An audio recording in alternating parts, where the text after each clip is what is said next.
So, nandito tayo ngayon mga kasikat sa kabahan ng Paco Santa Mesa Road. Mula dito sa mga columns ng Dumduma Construction. Ito yung section 2A. Yung power po dito mga kasikap, subcontract ng Dumduma.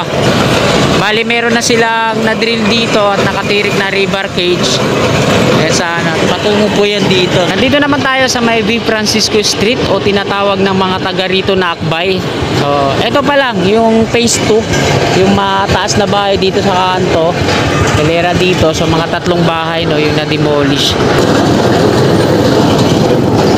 Ayan, meron na silang steel casing at rebar cage na natirik dyan. At nandito sila sa part na to, so dalawa na pala, meron na rin silang natirik dyan. Sinimulan ko to, walang naniniwala sa paligid ko.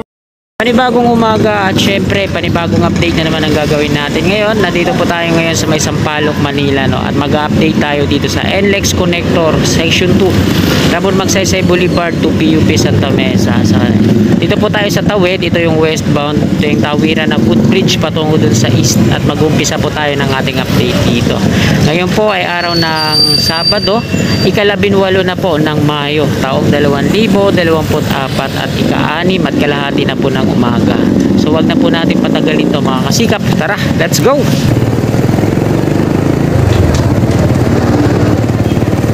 Mag-umpisa po tayo dito sa dulo ng Altura Market. Sa westbound na po tayo. Ayun, dami mga tricycle dito.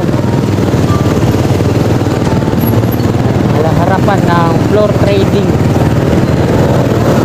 Sabado, maraming mga nakaparking dito sa harapan ng Altura Market. Wala yung nanguhuli pag Sabado pala. Monday to Friday lang pala, no? At eto na yung NLEX Connector na tumatawid dito sa westbound at eastbound naman. So, update dito sa kabahayan, sa kanan. So, hanggang dyan pa lang. Dalawang bahay pa lang. So, nadidemolish. Magsaysay exit. Open na. Ito yung 100 years old na bahay at Palpong Street. Tuloy-tuloy pa rin yung drainage ano dyan. Pagsasagawa ng drainage. At ito na. Diretso tayo at mag-u-turn tayo din sa kabila.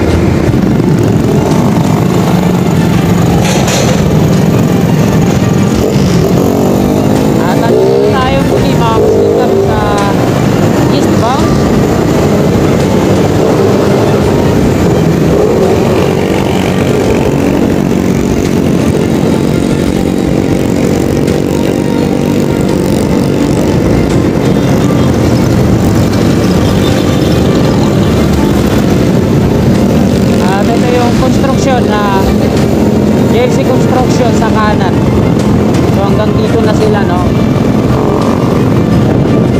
Lalagyan nila ng mga rebar para sa box culvert.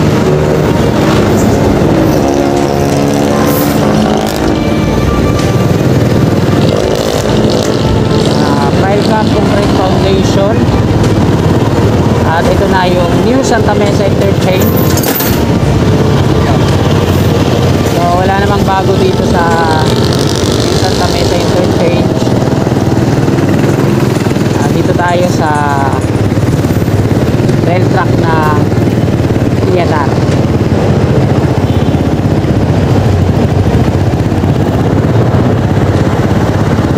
So nandito tayo mga kasikap. Ito yung rail track ng PNR na Future NSCR right of way.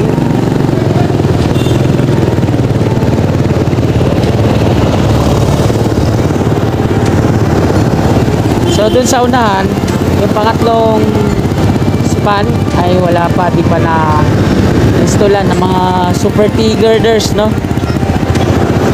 At ito yung update ngayon dito.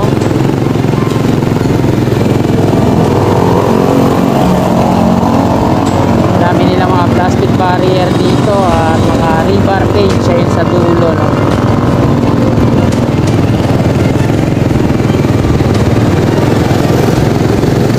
Natapos na po natin silipin dito. Diretso na tayo sa section 2A ng Skyway Stage 3.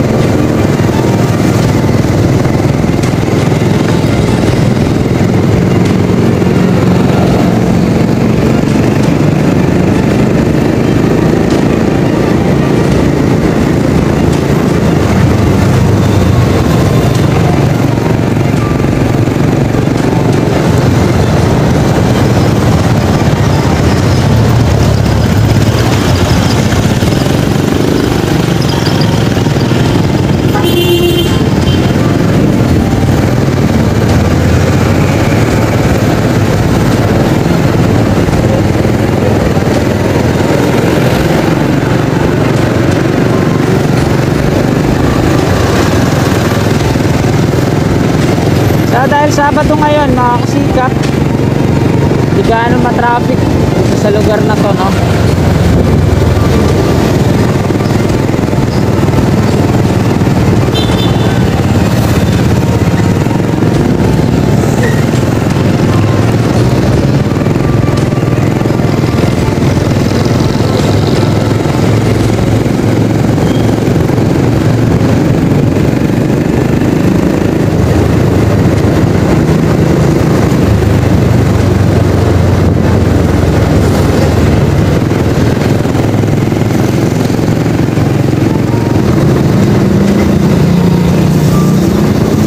Kakanan na po tayo dito sa Paco Santa Mesa Road.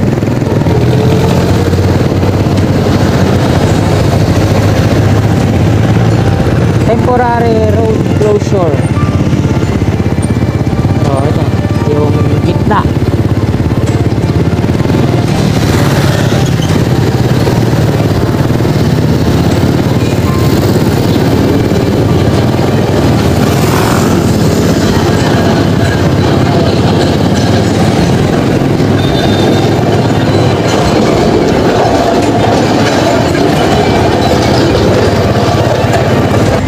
Dito tayo ngayon mga kasikat sa kabahan ng Paco Santa Mesa Road. Mula dito sa mga columns ng Dumduma Construction. Ito yung section 2A dun sa unahan. At yung nagdi-drill po dito, ayan po yung sa Bower. Bait yung mga gwardiya dito sa Bower, hindi tayo sinisita. Kumpara dito sa NLEX, makita lang tayo na ganito nakalabas yung cellphone, lalapitan tayo at sisitahin kagad tayo. Yung Bower po dito mga kasikap, ito yung subcontract ng Dumduma. Mula dun sa, ayan, sa baba, sa kaliwa natin, yung unang deck, diretso yan dito. Ayan yung yung dinidrill nila sa kanila pa yan. Bali yung sa NLEX connector kasi dito sa may bandang gitna.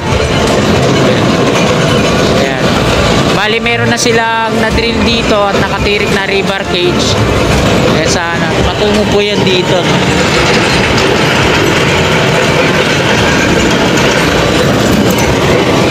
So diretso na po tayo.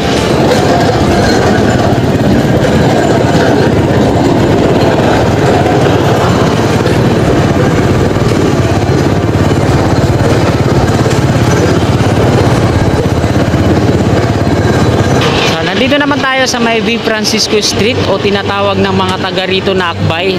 So, ito pa lang yung phase 2, yung mataas na bahay dito sa kanto. Kalera dito, so mga 3 bahay yung na-demolish. Bali hanggang dun pa yan sa likod, palalawakin pa yan. Ayan, patungo doon sa may Teresa, mayroon na silang mga yung mga naitirik na mga rebar cage. Ayun yung mayroong mga steel ladder, tapos napapaikutan ng mga net na kulay green. At dito naman meron na silang mga round concrete form, ayan tapos mga rebar cage. So ang dami niyan. Mula dun sa section 2A, ayan yung mga columns niya, patungo yan dito sa NLEX connector yan.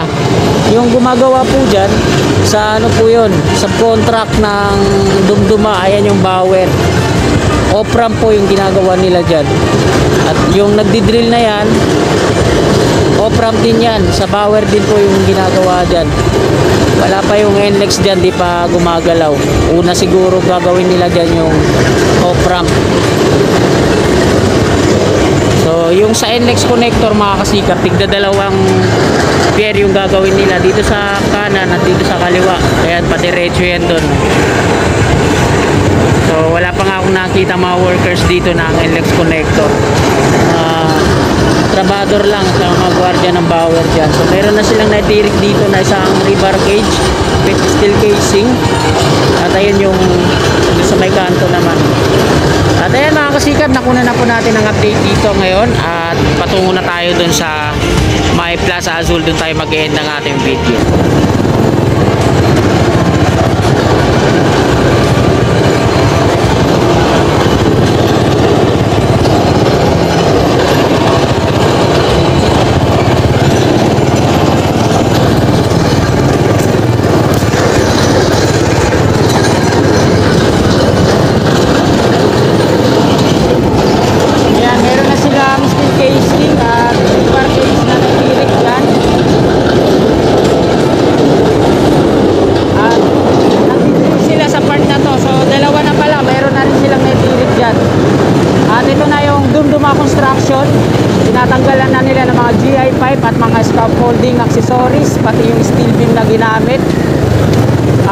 naman, nagforma na sila sa taas. So, parang ipoporing na yata. Ito naman yung pag-apat ng mga piers. Lagyan na nila ng mga GI5, mga shoring jack, tapos papatungan na ng steel beam yun para buuin naman yung platform para sa unang deck. Ito po yung barracks ng Dumduma Construction and Trading Corporation. Madres, ito sa Mora Beach na po tayo. Tingnan natin dito sa gitna kung ano yung improvement, progress. Ito yung gitna, so hindi pa sila naagad patungo doon, no? Diyan pa rin sila sa binakuran nila ng mga different barrier.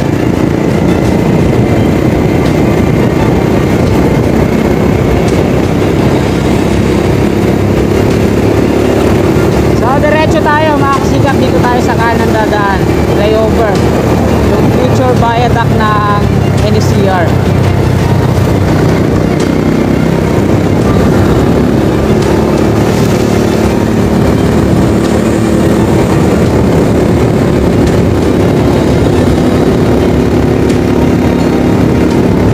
Skyway Stage 3 sa ating gawing harapan, kaliwa.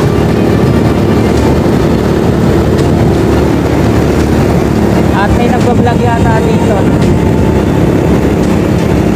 Binibidyoan niya yung ilalim na Patakan Station, PNR. So, yung Patakan Station ay mabubura na po yan dahil diretso na yung istasyon sa Paco.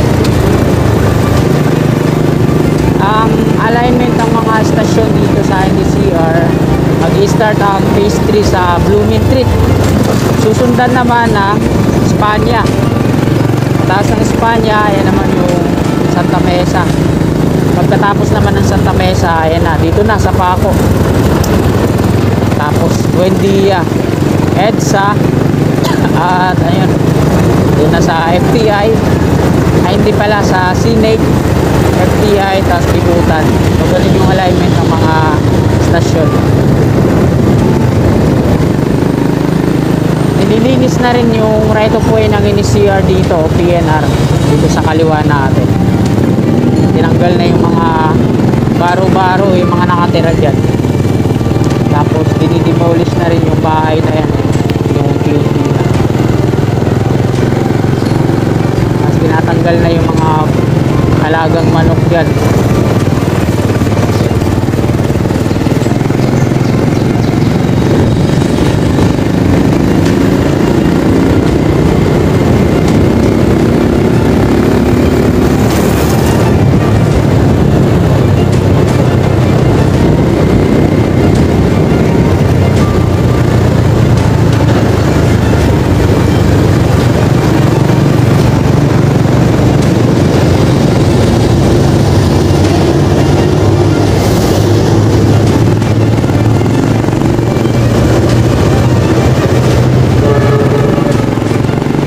Nandito na tayo mga kasikap sa Plaza Azul.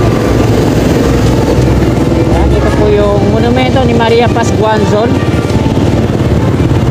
At ginawa na nga itong U-turn slot habang wala pang construction na ginagawa ng SMC infrastructure dito.